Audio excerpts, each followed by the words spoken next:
Baik, bismillahirrahmanirrahim. Assalamualaikum warahmatullahi wabarakatuh. Alhamdulillahirabbil alamin. Wassalatu wassalamu ala asyrafil anbiya'i wal mursalin nabiyina Muhammadin wa ala alihi wa sahbihi ajma'in. Asyhadu an la ilaha illallah wahdahu la syarikalah wa asyhadu anna Muhammadan abduhu wa rasuluh. Allahumma la sahla illa ma ja'altahu sahla wa anta taj'alul hazna sahlan idza syi'ta. Allahumma faqihna fi dinik wa 'allimna ma yanfa'una warzuqna al-ikhlasa fil qawli wal 'amal wa zidna 'ilman ya arhamar rahimin. Nuwasil fi sardi mabadi al-asharah li fan al-qawaid al-fiqhiyah. Dan ini sebagai tawthi'ah ataupun pengantar dan muqaddimah sebelum kita masuk membacakan dan menjelaskan manzum al-qawaid al-fiqhiyah karya Syekh Abdurrahman ibn Nasir as-Sa'di rahimahullahu ta'ala. Pada pertemuan terakhir kita sudah sampai dalam al-mabda al-khamis, yakni nisbatu fan al-qawaid al-fiqhiyah ma'a baqiyati al-funun. Hubungan antara disiplin ilmu al-qawaid al-fiqhiyah dengan disiplin ilmu yang lain. Dan sudah kita jelaskan bahwa dari sisi maudhu dan juga masailnya, ilmu al-qawaid al-fiqhiyah ini mustaqil, adalah fannun mustaqil yang berbeda dari disiplin ilmu yang lain. Ya, berbeda dari ilmu usulul fiqhi dan juga berbeda dari ilmu al-fiqhi itu sendiri. Dan dari sudut pandang dia termasuk ilmu al-maqasid ataukah ilmu yang sifatnya wasail, maka ilmu al-qawaid al-fiqhiyah ini adalah al-wasail, ya, dan khadim bagi ilmu al-fiqh.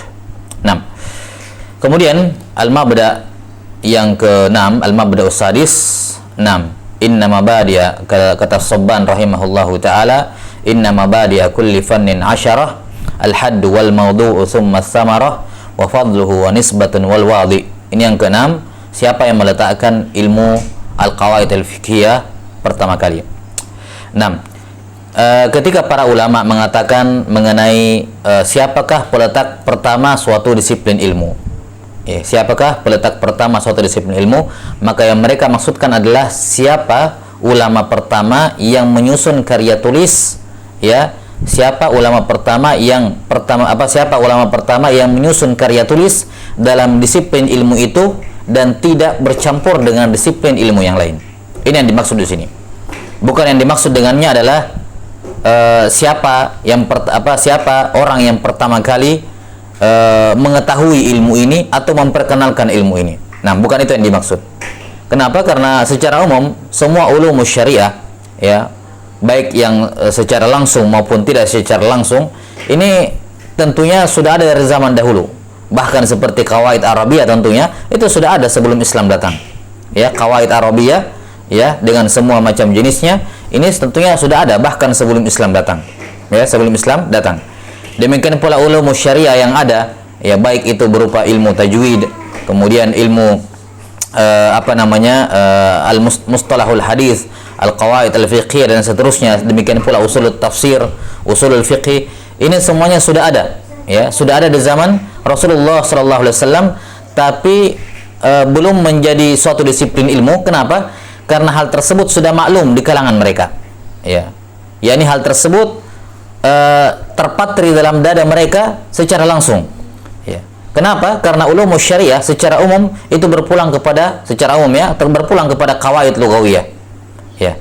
Qawaid lughawiyah dalam ulum tafsir, dalam qawaid tafsir, dalam usul fiqh, dalam usul al-fiqh. Qawaid lugha lebih jelas lagi, ya kan? Tapi kita lihat ilmu nahwu, ilmu mustalahul hadis, ilmu usul fiqh, ya, ilmu usul fiqh, ilmu qawaidut tafsir, ya, ilmu qawaid at-tafsir, apalagi yang menjadi ilmu wasail, misalnya ilmu mantiq. Ini semua kembali kepada qawaid lughawiyah kebanyakannya kembali kepada qawaid lughawiyah. Sementara mereka, ya, para sahabat Nabi sallallahu alaihi wasallam adalah orang yang sangat fasih dalam bahasa Arab. Mereka adalah pimpinan dalam bahasa Arab. Maka ilmu-ilmu yang semacam ini itu sudah otomatis masuk dalam kemampuan mereka dalam berbahasa. Ya. sudah masuk dalam kemampuan mereka dalam berbahasa, sehingga tidak perlu ada pengajaran secara khusus tentang ilmu-ilmu tersebut. Ya, sama seperti di sini al-qawaid al-fiqhiyah. Ya, kita akan terangkan nanti bahwasanya al-qawaid al-fiqhiyah ini kalau kita berbicara mengenai wujudnya, maka dia sudah ada di zaman Nabi sallallahu alaihi wasallam, ya, karena kita akan terangkan bahwa istimdad, referensi dari al-qawaid al-fiqhiyah ada yang berasal dari Al-Quran secara lafzon atau secara istimbaton, dan ada yang berasal dari hadis nabawi secara lafzon ataupun istimbaton ataupun istimbat. Nah, maka kalau kita berbicara adanya qawaid fiqhiyah, ini sudah ada di zaman Rasulullah sallallahu alaihi wasallam, ya, baik dari Quran, dari hadis Nabi sallallahu alaihi wasallam. Misalnya di antara ayat Al-Quran yang menjadi qawaid al-fiqhiyah adalah yuridullahu bikumul yusra, bahwa Allah Subhanahu wa taala selalu menghendaki kemudahan bagi kalian. Ini adalah kaidah fiqhiyah, qawaid al-fiqhiyah, bahwa ad-dinu yusr, agama itu mudah. Agama itu mudah, dan agama mudah ini qawaid fiqhiyah. Ya. Dan di hadis Nabi sallallahu alaihi wasallam juga sangat banyak, seperti la darar wa la dirar. Al-kharaju bil dhaman, al-kharaju bil dhaman. Dan seterusnya dari hadis-hadis Nabi sallallahu alaihi wasallam, innamal a'malu binniyat. Ya, ini semua merupakan asal muasal dari al-qawaid al-fiqhiyah. Jadi kalau kita berbicara mengenai wujud al-qawaid al-fiqhiyah, ya, dalam bentuk surah yang diinginkan, maka itu sudah ada di zaman Nabi sallallahu alaihi wasallam. Namun kalau kita berbicara, dan ini yang dimaksud di sini sebagai al-wadhi, yakni siapa yang pertama kali menyusun karya tulis dalam masalah al-qawaid al-fiqhiyah, yang membukukannya, yang mengkodifikasinya, yang memisahkan penulisan bidang ini dari bidang disiplin ilmu yang lain. Yang masyhur di kalangan para ulama, yang pertama kali meletakkan, menulis dan meletakkan dasar-dasar al-qawaid al-fiqhiyah adalah para ulama al-Hanafiyah. Ya, dan ini tentunya jelas dari dua sisi. Sisi yang pertama karena mazhab al-Hanafiyah ini bisa dikatakan mazhab yang salah satu mazhab yang tertua, kalau nggak mau dikatakan yang tertua, ya, karena dari keempat mazhab yang masyhur, ya, jelas Abu Hanifah rahimahullahu taala lebih dahulu zamannya. Ya, kemudian yang kedua, sisi yang kedua, bahwasanya dalam pembahasan usul fiqih kita mengetahui 2 atau 3 metodologi penulisan para ulama dalam usul fiqih. Ada metodenya al-fuqaha, dan ada metodenya al-mutakallimin. Di mana metode al-fuqaha, al-usuliyin, itu diwakili oleh al-Hanafiyah. Di mana mereka membuat al-qawaid al-usuliyah itu dari nusus a'immah, dari nusus Abu Hanifah rahimahullahu taala dan ashabnya. Ya, jadi mereka mengambil kalamnya Imam Abu Hanifah atau mengumpulkan fatwanya Imam Abu Hanifah dan ashab dan murid-murid terdekat beliau, kemudian mereka merumuskan suatu qawaid usuliyah.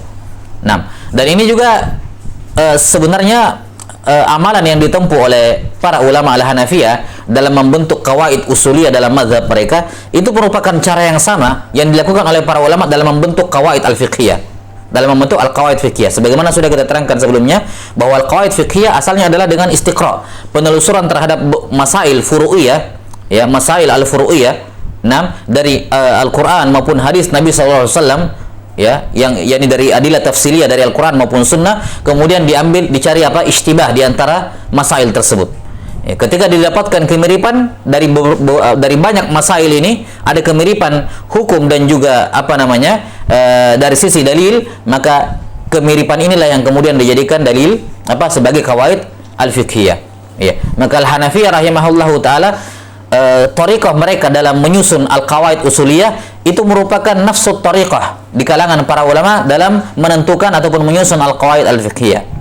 Ya, karena itulah dikatakan bahwa mazhab al-Hanafiyah ini atau para ulama mereka lah yang pertama kali menyusun menyendirikan, ya, qawaid al-fiqhiyah dalam sebuah karya tulis tersendiri yang terpisah dari dari 6 karya tulis dalam disiplin ilmu yang lain. Dan secara khusus, ya, ulama al-Hanafiyah yang pertama kali menyusun karya tulis ini adalah Abul Hasan Al-Karkhi rahimahullahu taala. Ini masyhur, beliau rahimahullahu taala dikenal sebagai peletak pertama, ya, peletak pertama ilmu al-qawaid al-fiqhiyah, di mana beliau rahimahullahu taala menghimpun masail ya al-furu'iyah dari fatwanya Imam Abu Hanifah dan ashabnya, kemudian ya merumuskan al-qawaid al-fiqhiyah, di mana beliau ya rahimahullahu taala disebutkan Abu Thahir Abul Hasan Al-Karhi rahimahullahu taala, beliau yang pertama kali memperkenalkan al-qawaid al-fiqhiyah dalam disiplin dalam suatu karya tulis. Nah, sebagian ulama ada yang mengatakan bahwasanya sebenarnya Abul Hasan Al-Karhi itu didahului oleh seorang ulama Hanafiyah yang lain yang bernama Abu Thahir Ad-Dabas. Abu Thahir Ad-Dabas. Nah, Abu Thahir Ad-Dabas ini adalah salah seorang ulama Malikiyah yang masyhur, Hanafiyah yang masyhur. Namun beliau rahimahullahu taala itu menuliskan untuk diri sendiri, disebutkan untuk diri sendiri, dan belum mengimla secara publik, belum mengimla qawaidnya secara publik, di mana Abu Thahir Ad-Dabas ini ya mengembalikan atau menyusun qawaid al-fiqhiyah dalam mazhab Imam Abu Hanifah, di mana beliau mengatakan bahwa semua masail al-furu'iyah dalam mazhab Imam Abu Hanifah itu bisa dikembalikan kepada 17 kaidah kulliyah.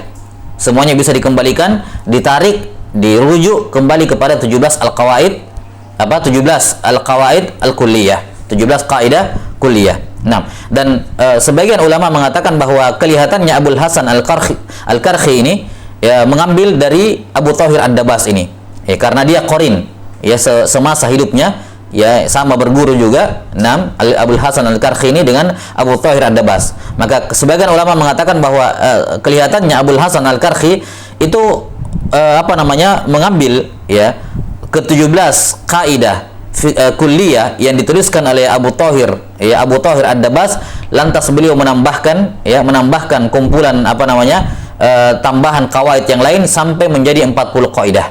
Sampai menjadi 40 kaidah. Ini kaidah al-fiqhiyah yang disusun oleh Al-Hasan Al-Karhi rahimahullahu taala. 6. Setelah itu barulah muncul karya tulis ulama yang lain. Karya tulis ulama yang lain dari lintas mazhab ya, baik dari mazhab Malikiyah, setelahnya kemudian mazhab Syafi'iyah dan mazhab Al-Hanabilah. 6.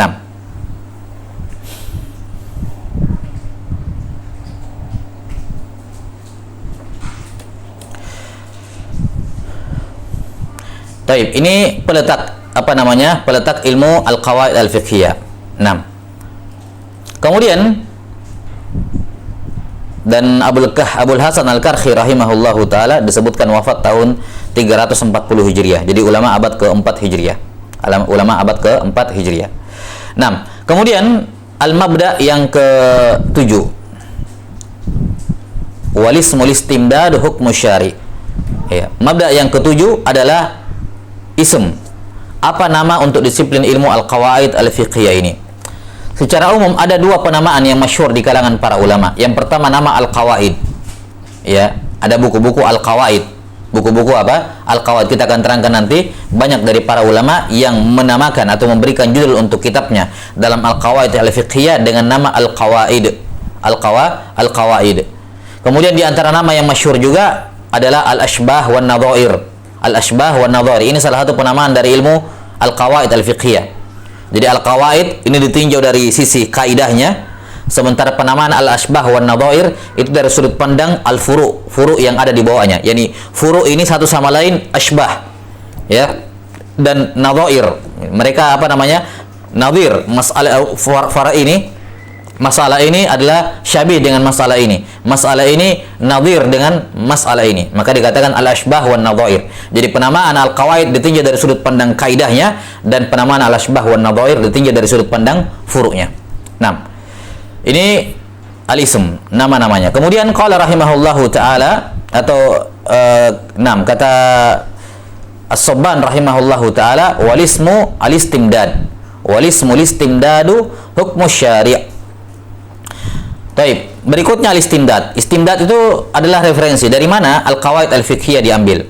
Dari mana qawaid al-fiqhiyah itu diambil. Nah, secara umum dari sudut pandang istimdadnya, referensi al-qawaid al-fiqhiyah, al-qawaid al-fiqhiyah itu bisa dibagi menjadi dua. Bisa dibagi menjadi dua. Yang pertama ada al-qawaid al-fiqhiyah yang sifatnya mansusah. Ya, mansusah itu tersebut dalam nas.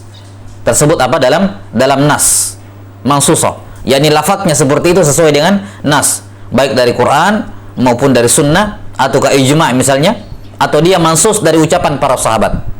Mansus dari ucapan para sahabat. Nah, kemudian bentuk yang kedua adalah al-qawaid al-fiqhiyah yang ghairu mansusah, yang tidak yang lafadznya itu tidak sesuai dengan nas, tapi maknanya sama. Ya, maknanya sama, tapi lafadznya berbeda dengan lafadz nas. Ya. Atau yang biasa disebut juga dengan nama al-qawaid al-fiqhiyah al-mustanbathah, yang diistimbat dari an-nusus.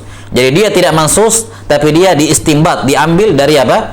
Ya, dari nusus, ya, dari an-nusus.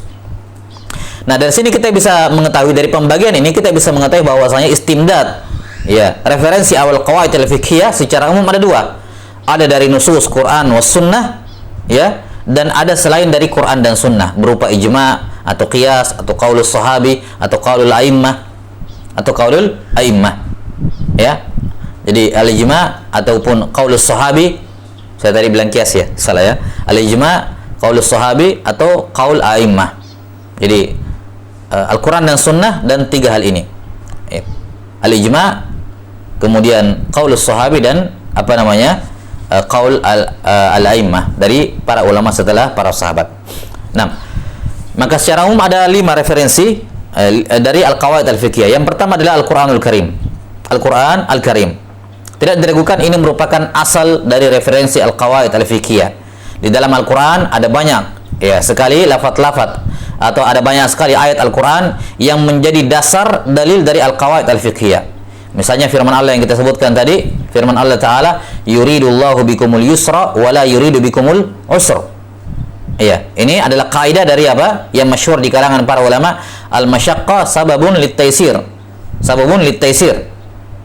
Jelas ya? Kemudian apa? Masalah rukhsah. Semua rukhsah dari syariat apa? Dari syariat al-Islam. Kemudian juga firman Allah Subhanahu wa taala, "Faman yadhurra ghaira baghi wala 'adin fala isma 'alaihi." Ini lahir darinya qawaid fikih, beberapa qawaid fikih di antaranya adalah apa? Bahwa ar-rukhsah la tunathu bil ma'asi. Bahwa rukhsah tidak bisa diberikan kepada orang yang melakukan maksiat. Ya, kepada orang yang melakukan maksiat. Kemudian juga dari pembolehan makan bangkai ini lahir juga kaidah apa? Lahir juga kaidah bahwa darul mafasid ya muqaddam ala jalbi al-masalih. Bahwa mencegah mafsadat berupa kematian, ya, itu lebih irtikab akhafid dharrain. Jadi yang diambil dari sini adalah kaidah irtikab akhafi ad-dharrain, mengambil mudarat yang lebih ringan dari dua mudarat, antara mati atau makan bangkai.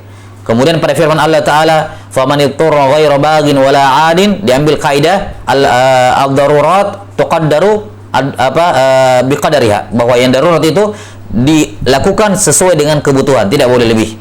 Tidak boleh lebih. Dan seterusnya dari ayat-ayat Al-Quran yang sangat banyak ya menjelaskan yang merupakan asal dari definisi dari al-qawaid al-fiqhiyah.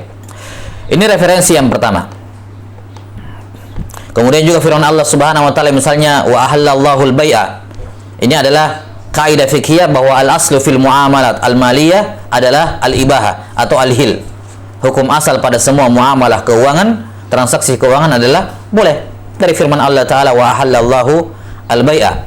Juga firman Allah Subhanahu wa taala wa'mur bil urf.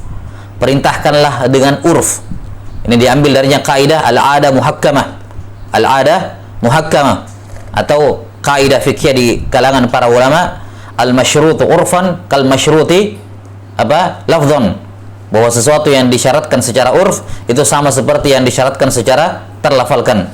6. Demikian pula firman Allah Ta'ala, huwallazi khalaqalakum ma fil ardi jami'a.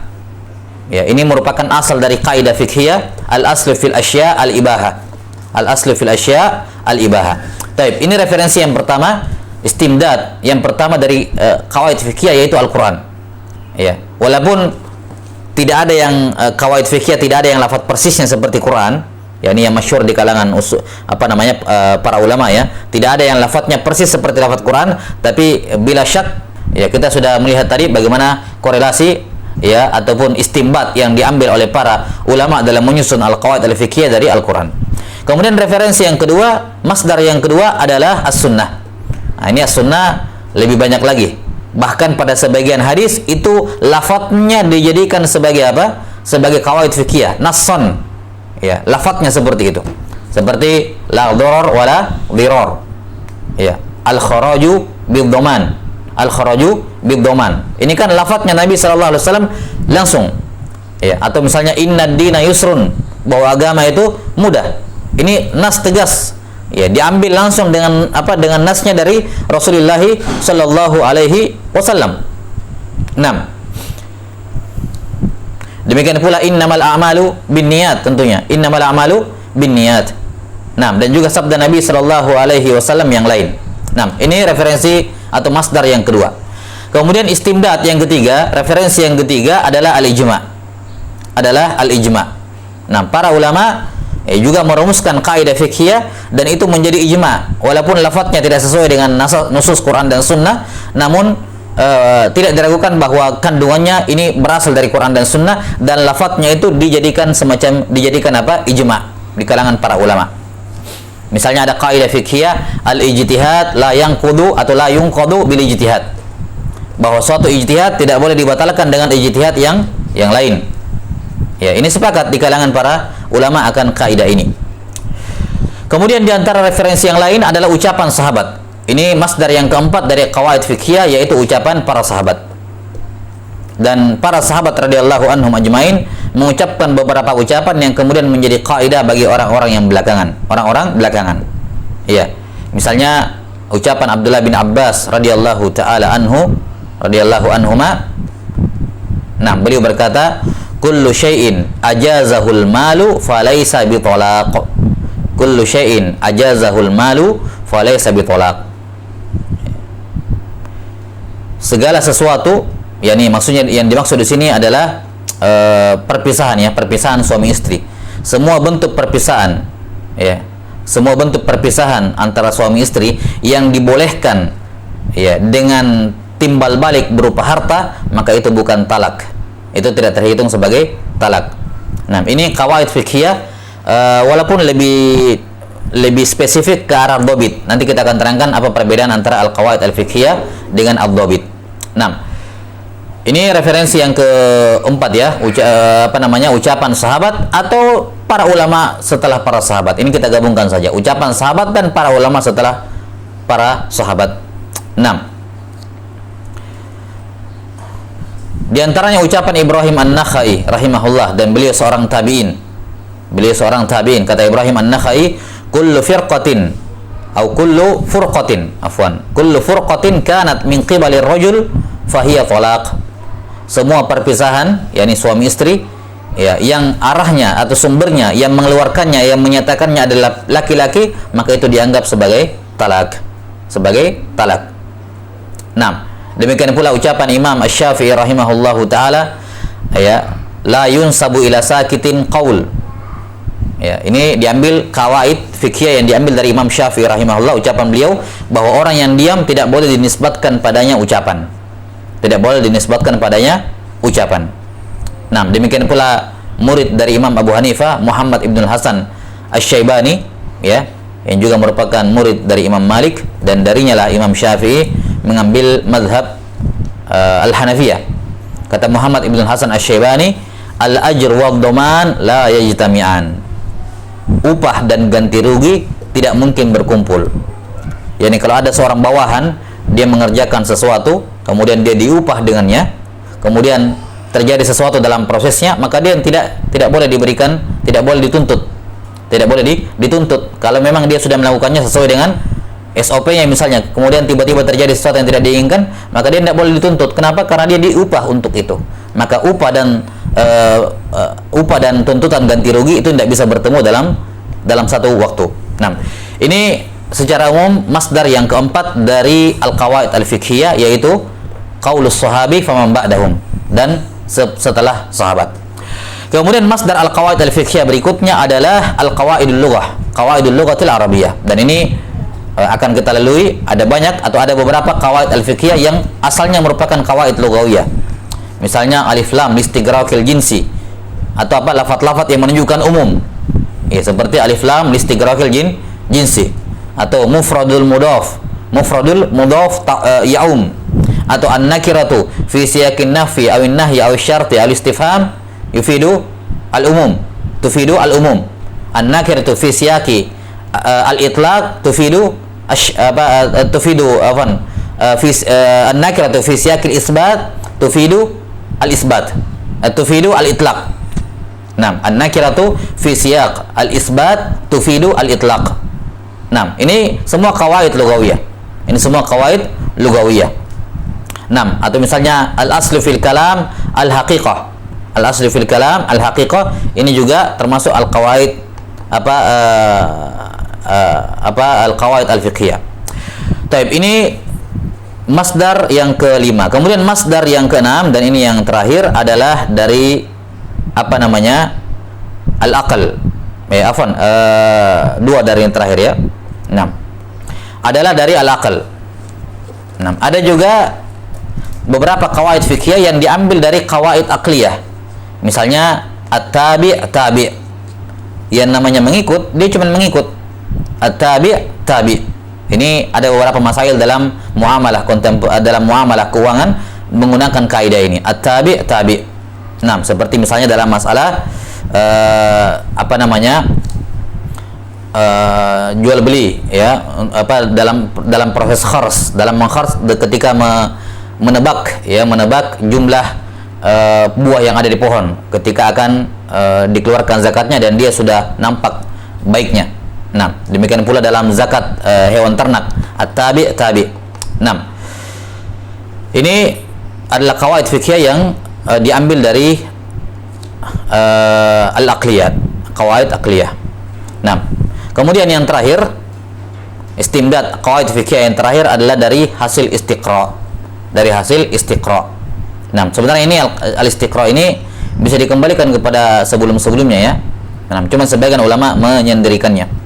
Ya, di mana mereka istiqra, menelusuri dan mengumpulkan masail furu'iyah, ya, kemudian mereka berijtihad ya dengan mengambil titik persamaan di antara keduanya. Jadi ini murni istinbat. Ini murni apa? Istinbat. Nah, di mana ilat persamaan antara hukum-hukum ini tidak ditansis dalam Quran ataupun Sunnah, tapi mereka melihat sisi kemiripannya, kemudian mengambil qawaid fikih darinya. Ya, misalnya kaidah ar-ridha bisyai'i ridha bima tuladu minhu. Ridho akan sesuatu itu berarti ridho akan konsekuensinya. Konsekuensi dari apa yang dia ridhoi tersebut. Kalau dia meridhoi sesuatu, maka apapun keturunannya atau apapun konsekuensi dari itu, kelanjutannya, maka berarti dia juga meridhoinya. Nah, ini termasuk qawaid fikih yang diambil dari al-istiqra. Nah, wallahu taala alam bissawab. Ini selesai al-mabda as-samin ya. Nah, al-mabda as-samin. Kemudian al-mabda at-tasi adalah hukum syari'. Nah, hukum syariat dalam mempelajari al-qawaid al-fiqhiyah ini hampir sama hukumnya dengan ilmu-ilmu alat yang lain. Ilmu-ilmu alat yang lain yaitu al-aslu fihi fardu kifayah. Hukum asalnya adalah fardu kifayah. Yani jika ada sejumlah orang yang cukup yang sudah mempelajarinya, maka saqata al-itsm anil baqi. Ya, maka gugurlah dosa dari yang lain. Yani yang lainnya turun ke derajat sunnah tuntutannya. Tuntutan yang tadinya wajib turun ke hukum sunnah. Kenapa? Karena sudah terpenuhi jumlah yang diinginkan. Nah, dan hukum fardu kifayah ini bisa menjadi fardu ain. Bisa menjadi fardu ain. Bagi siapa? Bagi orang yang ingin menjadi mujtahid. Bagi orang yang ingin menjadi mujtahid, maka fardu ain bagi dia untuk mempelajari al-qawaid al-fiqhiyah ini. Ya, fardu ain bagi dia untuk mempelajari al-qawaid al-fiqhiyah ini. Nah, taib.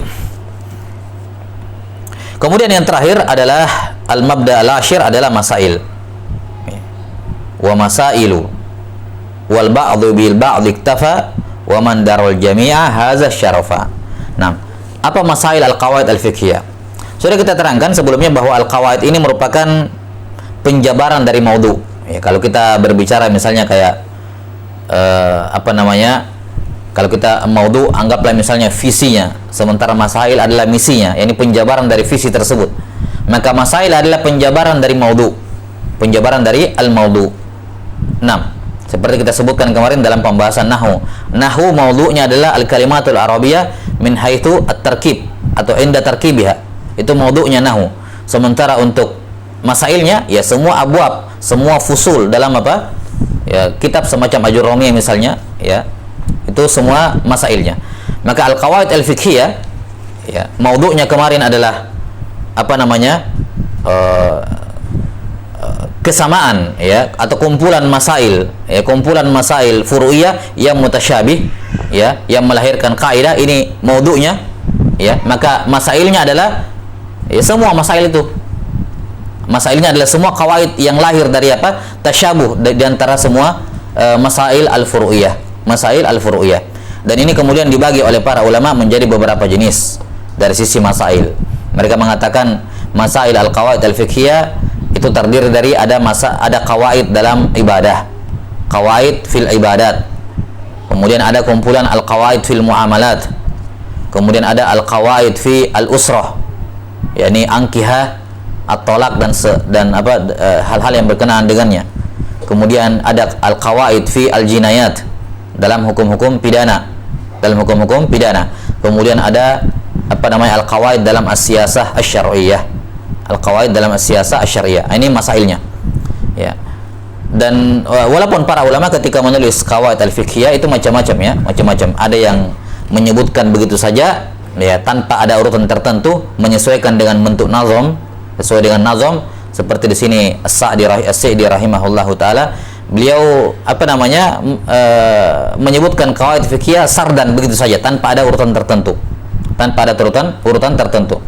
Kemudian ada juga kitab al-qawaid al-fiqhiyah yang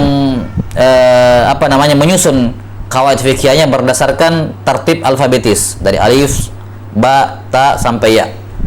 Ya. Dan ada juga yang per maudhu, ada juga yang sifatnya per tema seperti di sini. Ada qawaid dalam ibadah, ada qawaid dalam muamalah dan seterusnya.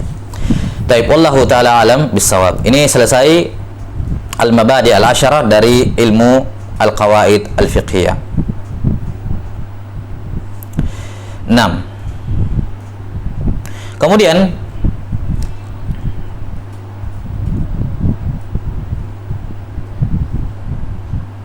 yang penting juga diketahui berkenaan dengan al-qawaid al-fiqhiyah adalah al-furuq ya. Perbedaan antara al-qawaid al-fiqhiyah dengan al-qawaid al-usuliyah. Apa perbedaan antara al-qawaid al-fiqhiyah dengan al-qawaid al-usuliyah? Nah, bagi yang sudah belajar al-qawaid usul fikih ya, dan mungkin sudah punya gambaran secara global mengenai al-qawaid al-fiqhiyah, tentunya akan nampak ya perbedaan yang mencolok antara al-qawaid al-usuliyah dan al-qawaid al-fiqhiyah. Walaupun ada persamaannya, yakni sama-sama qawaid, sama-sama qadhiyah kulliyah, tapi dari penjelasan al-mabadi al-asyarah yang kita sudah sebutkan tadi, nampak sekali perbedaan secara umum antara al-qawaid al-usuliyah, yang dimasuk qawaid usuliyah adalah ilmu usul fikih, dan al-qawaid al-fiqhiyah. Nah, secara umum perbedaannya disebutkan oleh Ibnu Taimiyah rahimahullahu taala, di mana beliau rahimahullahu taala berkata, "Inna usul al-fiqhi hiya al-adillatul 'ammah wal qawaidul fiqhiyah ibaratun 'anil ahkamil 'ammah." Nah, ini gambaran global tentang perbedaannya. Kata Ibnu Taimiyah rahimahullahu taala, usulul fiqhi hiya al-adillatul 'ammah. Dia adalah dalil-dalil yang bersifat global. Ya, kalau bahasanya al-adillah al-ijmaliyah kan begitu. Dia dalil-dalil yang bersifat mujmal. Ya, sementara qawaid al-fiqhiyah dia adalah ungkapan untuk suatu hukum yang bersifat umum. Jadi usul fikih adalah adillah yang bersifat umum, ya, dalil yang bisa dipakai di mana saja. Bisa dipakai di mana saja, dalam disiplin ilmu apa saja. Dalam masail mana saja, pada dalil tafsili mana saja, itu bisa dipakai. Sementara al-qawaid al-fiqhiyah itu adalah ibarat dari suatu hukum yang bersifat umum. Nah, maka di sini gambaran dan dari Ibnu Taimiyah rahimahullah secara umum jelas kelihatan bahwasanya perbedaan yang paling mendasar antara al-qawaid al-fiqhiyah, ya, antara qawaid usuliyah dengan al-qawaid al-fiqhiyah adalah bahwa qawaid usuliyah itu adalah adillah, dia adalah dalil. Sifatnya apa? Dalil. Sementara qawaid fiqhiyah dia adalah kumpulan ahkam, dia adalah ahkam, dia adalah hukum. Makanya kemarin kita sudah sebutkan tarif dari Syekh Ahmad An-Nadwi bahwasanya al-qawaid al-fiqhiyah adalah hukmun syar'i. Dia adalah hukum syar'i, bukan dalil. Jadi dia sudah menjadi natijah, sudah menjadi hasil dari suatu dalil. Ini perbedaan yang paling mendasar antara al-qawaid al-usuliyah dengan al-qawaid al-fiqhiyah. Bahwa al-qawaid al-usuliyah dia sifatnya adalah adillah. Dia sifatnya itu adalah dalil. Sifatnya adalah apa? Dalil. yakni dalil ijmaliyah, sebagaimana kita sudah sebutkan. Ya. Sementara qawaid fiqhiyah dia sudah berupa ahkam. Jadi sudah jadi. Kalau ini bahannya, ini setelah diolah. Ahkam. Dia sudah jadi. Dia adalah apa? Natijah yang didapatkan dari apa? Mengamalkan adillah. Ya. Maka ini kalimat yang simpel dari Ibnu Taimiyah rahimahullahu taala sudah menggambarkan kepada kita perbedaan yang mendasar dari qawaid usuliyah dan qawaid al-fiqhiyah. Qawaid al-usuliyah adalah adillah, sementara qawaid al-fiqhiyah adalah ahkam. Dan kita sudah mengetahui bahwasanya ahkamus syar'iyyah, ya, ahkamus syar'iyyah itu diambil dari adillah, baik dari adillah tafsiliyah maupun adillah ijmaliyah. Ya, dan di sini usulul fiqhi, ya, qawaid usuliyah itu adalah adillah al-ijmaliyah. Maka bisa kita katakan bahwasanya adillah al-ijmaliyah atau usulul fiqhi itu adalah alat untuk sampai kepada ahkam, sampai kepada hukum, sementara qawaid fiqhiyah adalah natijahnya, adalah buahnya, adalah samarah yang didapatkan dari mengamalkan al-qawaid al-adillah al-ijmaliyah ini. Ya. Jadi kalau adillah, ya, atau qawaid al-usuliyah ini adalah alat, maka al-qawaid al-fiqhiyah ini adalah hasil dari alat tersebut. Apa yang dihasilkan oleh alat tersebut. Jelas sampai sini? Ini gambaran global dari Ibnu Taimiyah rahimahullahu taala akan perbedaan mendasar antara al-qawaid al-usuliyah dan al-qawaid al-fiqhiyah.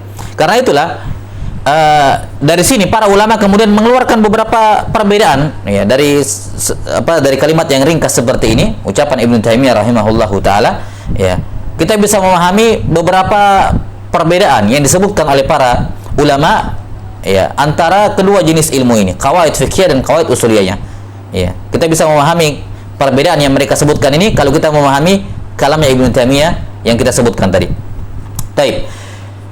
Di sini ada beberapa perbedaan yang disebutkan oleh para ulama. Yang pertama, bahwasanya yang menjadi objek pembahasan dalam qawaid usuliyah itu adalah dalil ijmaliyah. Dalil ijmaliyah. Itu objek pembahasannya. Apa dalil ijmaliyahnya, dan dalil ini melahirkan hukum apa? Dalil dan hukum. Itu objek pembahasan ilmu qawaid al-usuliyah, yaitu ad-dalil dan al-hukum. Sementara objek pembahasan al-qawaid al-fiqhiyah itu adalah fi'lul mukallaf. Perbuatannya hamba mau dihukumi. Ini hukumnya apa? Ini hukumnya apa? Ini hukumnya apa perbuatan hamba? Ya. Sementara qawaid al-usuliyah, ya, qawaid al-usuliyah itu tidak bisa digunakan untuk menghukumi perbuatan hamba. Misalnya qawaid usuliyah, ya, al-aslu fil awamir tufidu al-wujub. Hukum asal perintah adalah wajib. Ini mau diterapkan kemana?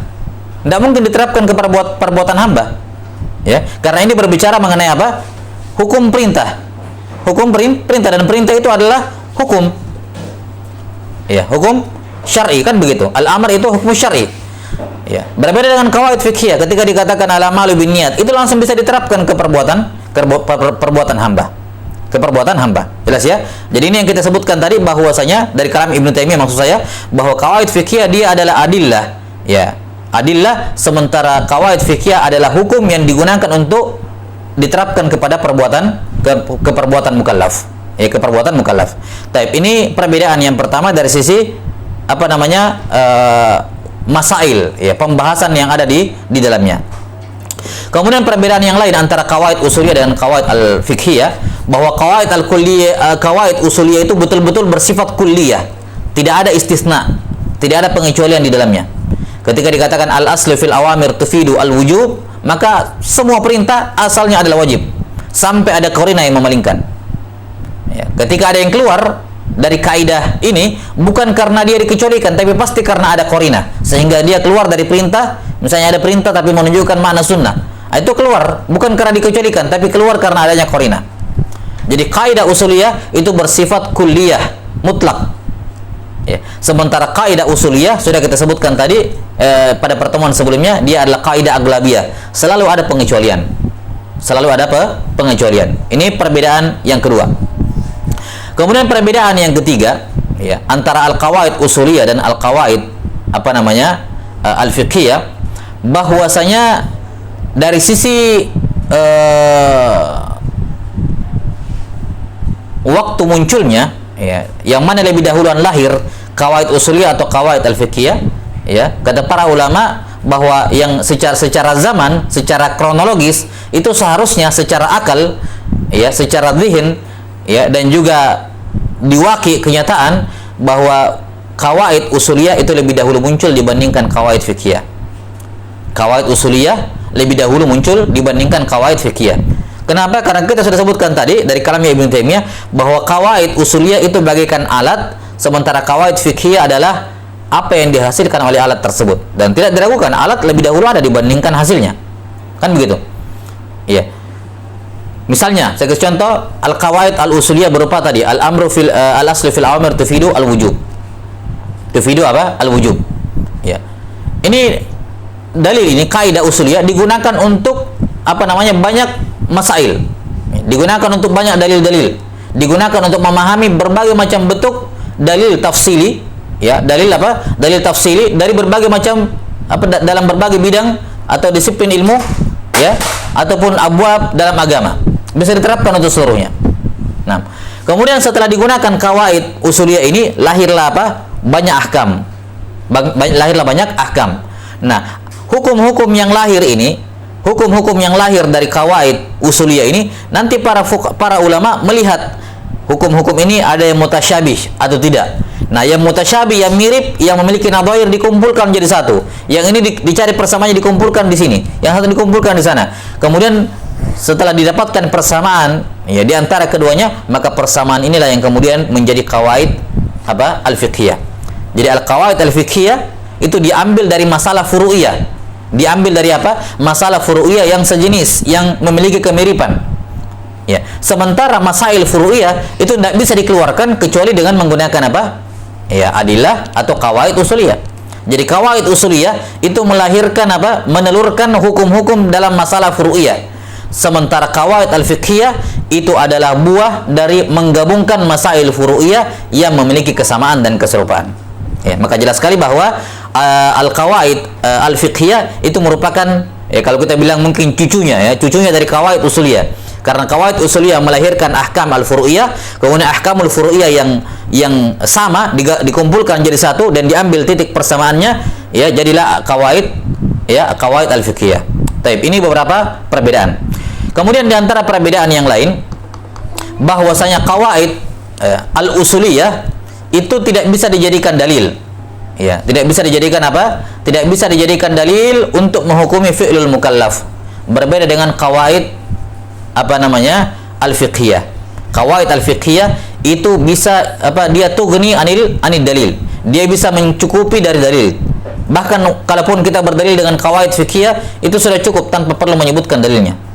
Ya, bahkan terkadang menyebutkan kaidah fikih itu lebih kuat dibandingkan menyebutkan dalil 1, 2, 3. Kenapa? Karena qawaid fikih ini lahir dari banyak kasus-kasus yang sama, dan dalilnya pun kadang banyak. Dari dalil-dalil yang sangat banyak lahirlah qawaid fikih. Maka penyebutan kaidah fikih dalam berdalil itu kadang lebih kuat dibandingkan menyebutkan dalil satu persatu, menyebutkan 1 atau 2 dalil. Kenapa? Karena kaidah fikih ini lahir dari banyak dalil. Banyak dari banyak masail, banyak furu', banyak dalil yang memiliki keserupaan, sehingga lahirlah al-qawaid al-fiqhiyah. Nah, wallahu taala alam bisawab.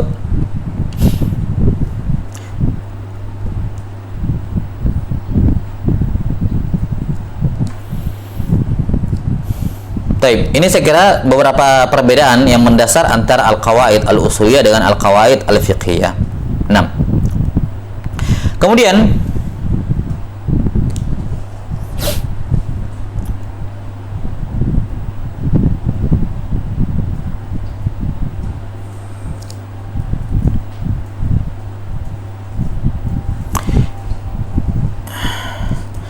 yang juga penting diketahui berkenaan dengan al-qawaid al-fiqhiyah adalah taksimat, pembagian al-qawaid al-fiqhiyah. pembagian al-qawaid al-fiqhiyah.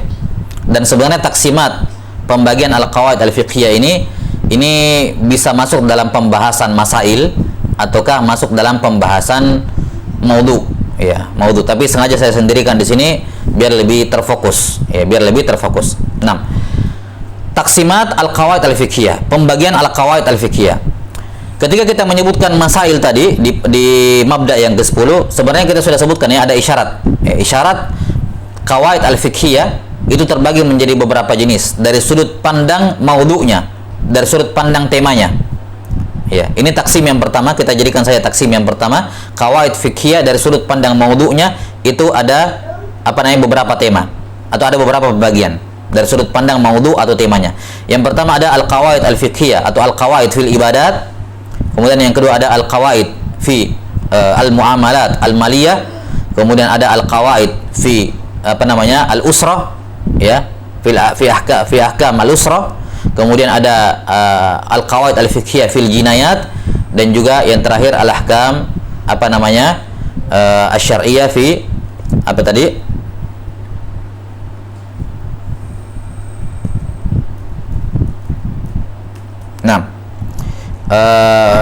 fi siyasah asy-syar'iyyah, fi siyasah asy-syar'iyyah. Jadi ini ada 5. Ada 5 pembagian al-qawaid al-fiqhiyah dari sudut pandang maudhu'nya atau temanya.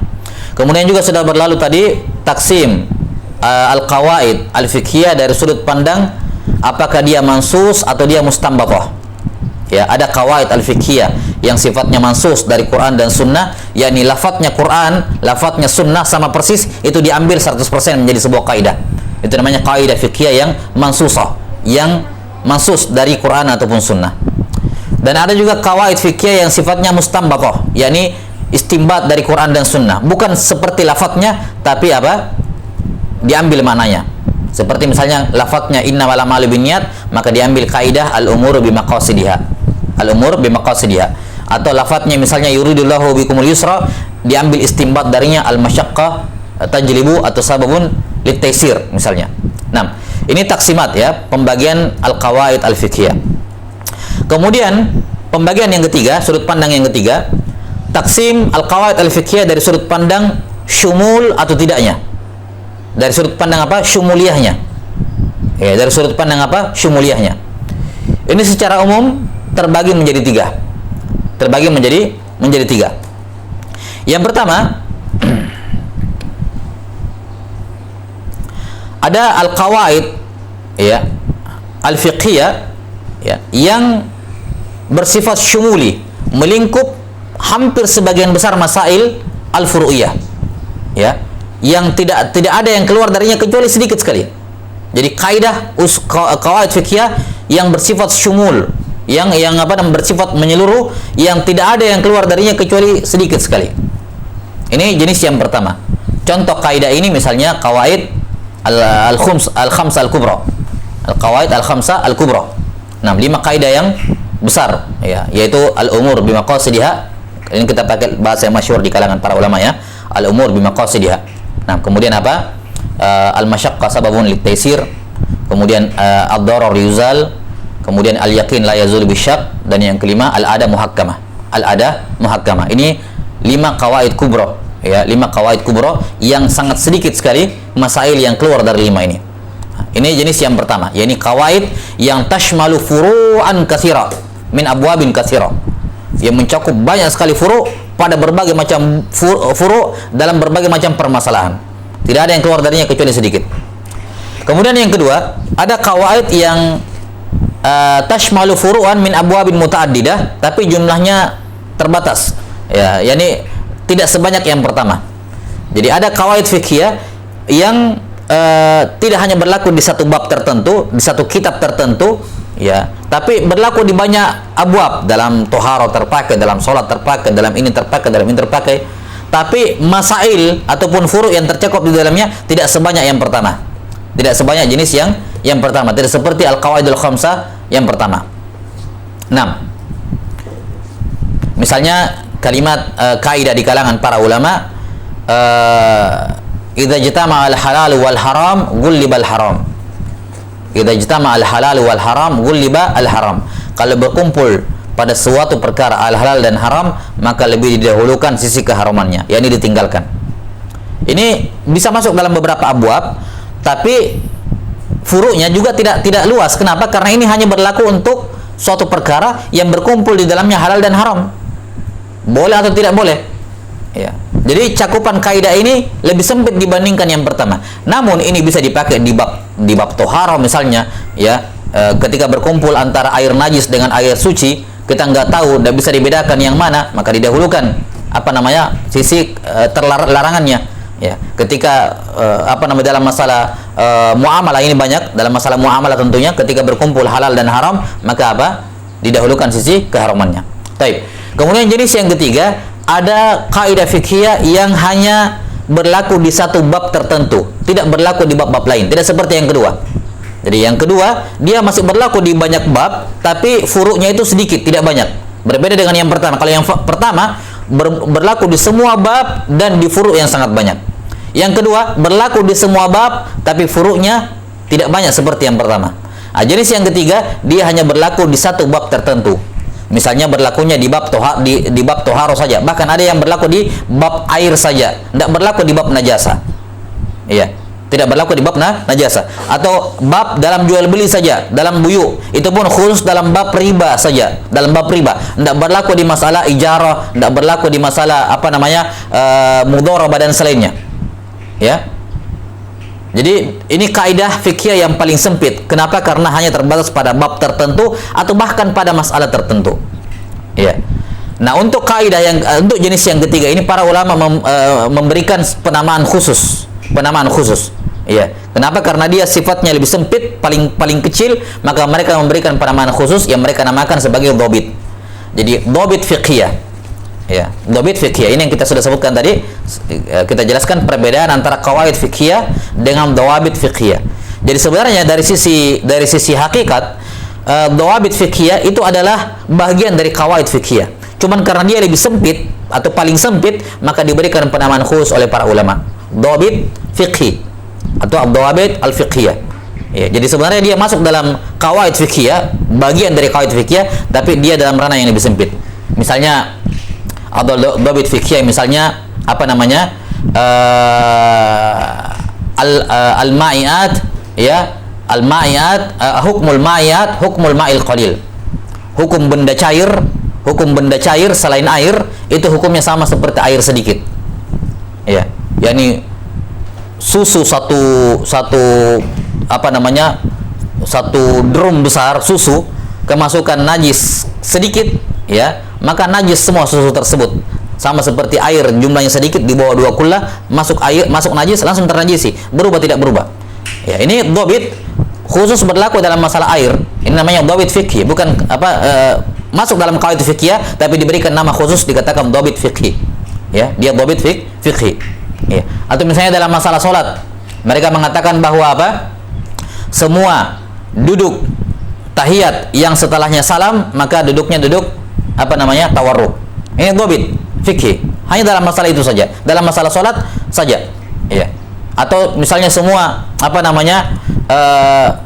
nakal, ya, semua perbuatan di mana misalnya kullu ma yubtilus siyam yubtilus shalah.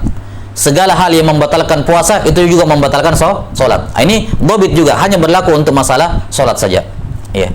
Nah, dan seterusnya dari dawabit al-fiqhiyah, dan As-Sa'di rahimahullahu taala dalam al-qawaid al-fiqhiyah ini juga akan menyebutkan beberapa dawabit al-fiqhiyah. Dawabit al-fiqhiyah. Jadi kita bisa katakan bahwasanya semua dawabit fiqhiyah itu adalah qawaid al-fiqhiyah juga, namun tidak semua qawaid itu dawabit. Nah, kemudian di antara taksim yang juga penting untuk diketahui, ya, berkenaan dengan qawaid al-fiqhiyah adalah taksim al-qawaid al-fiqhiyah dari sudut pandang al-asalah wa tabaiyah. Dari sudut pandang al-asalah wa tabaiyah. Ya, ini terbagi menjadi dua. Yang pertama ada qawaid asliyah, kaidah induk. Kaidah induk. Jadi induk kaidah. Dan yang kedua ada qawaid tabaiyah. Ada qawaid yang mengikut pada kaidah induk ini. Ya, ada kaidah asliyah, kaidah induk, dan ada kaidah tabaiyah, yaitu kaidah kecil yang mengikut kepada kaidah induk. Contoh kaidah-kaidah induk ya seperti tadi al-ahkam, al-qawaid, al-khamsah al-kubra tadi. Qawaid fiqhiyah al-khamsah al-kubra tadi. Ya. Kemudian ada beberapa masail tabaiyah yang mengikut ke dalamnya. Misalnya dalam masalah al-yaqin, ya. Al-yaqin la yazulu bisyak. Al-yaqin la yazulu bisyak. Ini adalah kaidah asliyah. Dia adalah induk kaidah. Di bawahnya ada apa? Ada tabaiyahnya. Misalnya kaidah al-aslu baqa'u ma kana ala ma kan. Hukum asal segala sesuatu adalah berada pada keadaannya yang asalnya. Ini kan lahir dari kaidah, merupakan apa namanya? Turunan ya. Turunan dari kaidah al-yaqin la yazul bisyak. Atau misalnya al-aslu bara'atu az-zimmah. Hukum asal pada seorang dalam perkara ibadah adalah dia tidak punya tanggungan. Dia tidak punya tanggungan. Nah, ini juga turunan dari kaidah apa? Al-yaqin la yazulu bisyak. Nah, jelas ya. Atau misalnya al-aslu fi syai' idhafatuhu ila aqrabi zamanihi. Bahwa hukum asal pada sesuatu adalah dinisbatkan kepada yang paling dekat zamannya. Kalau ada kemungkinan dia terjadinya di zaman ini dan di zaman sebelum itu, maka dia dinisbatkan kepada zaman yang paling dekat. Ini juga lahir dari turunannya apa? Al-yaqin la yazulu bisyak. Iya. Atau misalnya al-aslu fil kalam al-haqiqah, laisa al-majaz, laisa majazan. Maka ini juga turunan dari apa? Al-yaqin la yazulu bisyak. Dan banyak sekali apa? Qawaid tabaiyah yang lahir atau yang merupakan turunan dari qawaid asliyah ini. Qawaid al-yaqin la yazulu bisyak. Demikian pula misalnya ad-darar yuzal atau la darar wa la dirar. Ini kaidah asliyah, dia induk kaidah. Di bawahnya ada turunan. Ada turunan. Misalnya ad-darurah tuqaddaru biqadariha. Ad-darurah tuqaddaru biqadariha. Nah, bahwa darurat itu diukur sesuai dengan apa? Sesuai dengan apa namanya? Kadar daruratnya, tidak boleh lebih. Tidak boleh lebih. Nah, kemudian masuk dalam turunannya yang kita sebutkan tadi, misalnya apa namanya ar-rukhas la tunatu bil ma'asi, bahwa rukhsah tidak boleh digugurkan atau tidak boleh diberikan kepada pelaku maksiat. Ini juga masuk dalam keumuman apa namanya turunan dari kaidah ini, kaidah dari ad-darar yuzal dan seterusnya. Baik. Jadi ada kaidah asliyah dan ada kaidah tabaiyah.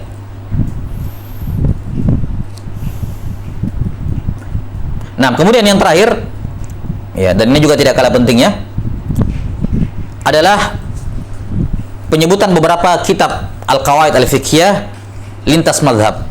Lintas mazhab. Baik, di sini kita akan menyebutkan beberapa qawaid al-fiqhiyah yang bisa menjadi referensi untuk mengembangkan pembahasan bagi yang ingin mengembangkannya. Nah, dalam mazhab al-Hanafiyah yang pertama, dalam mazhab al-Hanafiyah ada beberapa kitab al-qawaid al-fiqhiyah. Yang pertama tentu saja yang disebutkan sebagai kitab usul fikih yang pertama yaitu Usulul Karkhi, karya Abul Hasan Al-Karkhi tadi. Usul Al-Karkhi wafat tahun 340 Hijriah. Nah, kemudian datang setelahnya Ta'sisun Nadhar karya Abu Zaid Ad-Dabusi. Ya, Ta'sisun Nadhar karya Abu Zaid Ad-Dabusi. Wafat tahun 430 Hijriah. 430 Hijriah. Kemudian juga yang kitab masyhur dalam mazhab Hanafiyah adalah Al-Ashbah wan Nadhair karya Ibnu Nujaim bitasghir. Ibnu Nujaim. Al-Ashbah wan Nadhair karya Ibnu Nujaim, wafat tahun 970 Hijriah. Dan juga yang disebutkan oleh para ulama adalah beberapa qawaid fiqhiyah yang tersebut dalam majallah Al-Ahkam Al-Adliyah. Majallah Al-Ahkam Al-Adliyah. Majallatul Ahkam Al-Adliyah. Nah, yang diterbitkan waktu itu oleh lajnah ulama di Daulah Utsmaniyah. Daulah Utsmaniyah. Baik, ini dari mazhab Al-Hanafiyah. Kemudian dari mazhab Al-Malikiyah. Mazhab Al-Malikiyah ada beberapa qawaid juga. Yang masyhur yang pertama adalah Al-Furuq karya Al-Qarafi. Ya, Al-Furuq karya Al-Qarafi rahimahullahu taala, wafat tahun 684 Hijriah. Wafat tahun 684 Hijriah. Kemudian juga ada Al-Qawaid Al-Muqri Al-Maliki.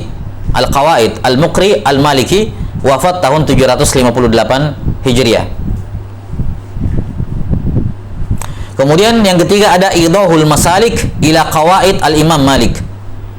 Idhahul Masalik ila Qawaid Al-Imam Malik. karya Al-Wansharisi. Karya Al-Wansharisi. Wafat tahun 914 Hijriah. 914 Hijriah. Nah, kemudian kita mazhab yang ketiga, mazhab Imam Syafi'i rahimahullahu taala. Ini ada beberapa kitab yang masyhur ya dalam qawaid al-fiqhiyah. Yang pertama, tentu saja Qawaidul Ahkam karya Al-Izz Ibn Abdissalam. Karya Al-Izz Ibn Abdissalam. Judul lengkapnya Qawaidul Ahkam fi Masalihil Anam. Qawaidul Ahkam fi Masalihil Anam karya Al-Izz Ibn Abdissalam. Wafat tahun 660 Hijriah. Wafat tahun 660 Hijriah. Sebagaimana judulnya, ini kaidah kitab ini agak sedikit fokus ya, tidak menyebutkan secara global seluruh qawaid al-fiqhiyah, tapi fokus hanya pada qawaid fiqhiyah yang berkenaan dengan al-masalih wal mafasid. Sebagaimana judulnya Qawaidul Ahkam fi Masalihil Anam.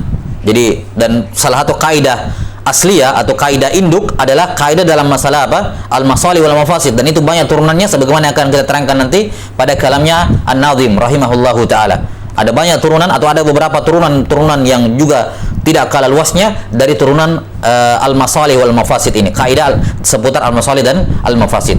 Nah, jadi walaupun kitab ini kitabnya Al-Izz Ibn Abdissalam rahimahullah terbatas pada kawaid seputar masalih dan mafasid, tapi turunannya banyak sekali dan sangat luas. Baik. Kemudian berikutnya adalah Al-Ashbah wan Nadhair karya Ibn al-Wakil. Al-Ashbah wan Nadhair karya Ibn al-Wakil Asy-Syafi'i. Wafat tahun 716 Hijriah. 716 Hijriah. Kemudian ada Al-Ashbah wan Nadhair juga karya As-Subki, Tajuddin Ibnu Subki. Karya Tajuddin Ibnu As-Subki. Al-Ashbah wan Nadhairnya As-Subki ini sebenarnya beliau asalnya mengambil dari Ibn al-Wakil. Ya, di mana kata para ulama bahwa As-Subki ini rahimahullah mengambil semua kawaid yang tersebut dalam Al-Ashbah wan Nadhairnya Ibn al-Wakil, kemudian beliau tambahi. Ya. Maka kalau seorang memiliki Al-Ashbah wan Nadhairnya As-Subki, maka sudah tercover dengan sendirinya Ashbah wan Nadhairnya Ibn al-Wakil.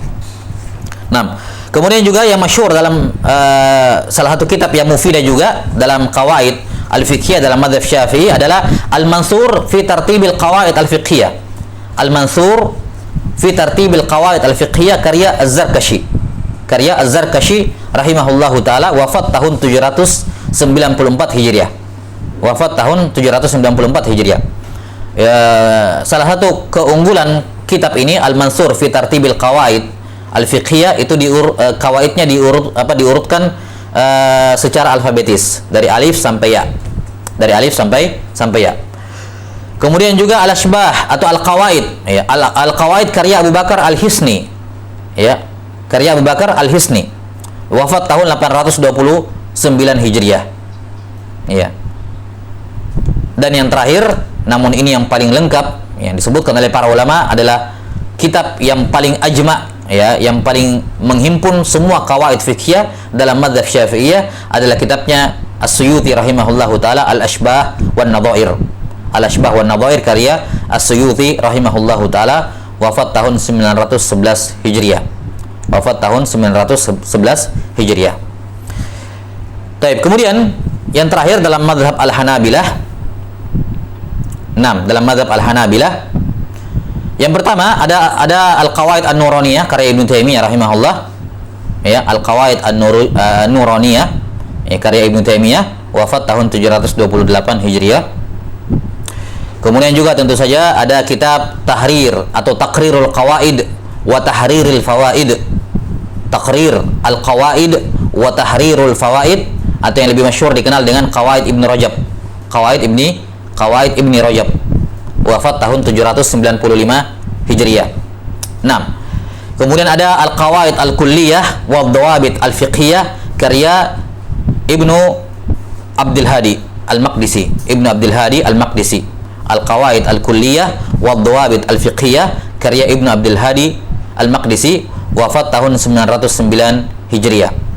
Nah, dan tentunya bagi mutaakhirin ya yang masyhur dari di kalangan muasirin adalah kitab yang insyaallah kita akan jelaskan, yaitu kitab Al-Qawaid Al-Fiqhiyah karya Syekh Abdurrahman Ibn Nasir As-Sa'di rahimahullahu atau As-Sa'di rahimahullahu taala.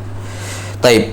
Ini saya kira sebagai akhir dari pengantar kita terhadap ilmu al-qawaid al-fiqhiyah, dan ini al-afu minkum alal ithalah, cukup panjang, memakan 2 pertemuan, tapi insyaallah taala itu layak ya, apa namanya, dengan fawaid yang kita dapatkan, dan itu bisa menjadi landasan ya, landasan untuk melanjutkan pembahasan al-qawaid ke jenjang yang lebih tinggi.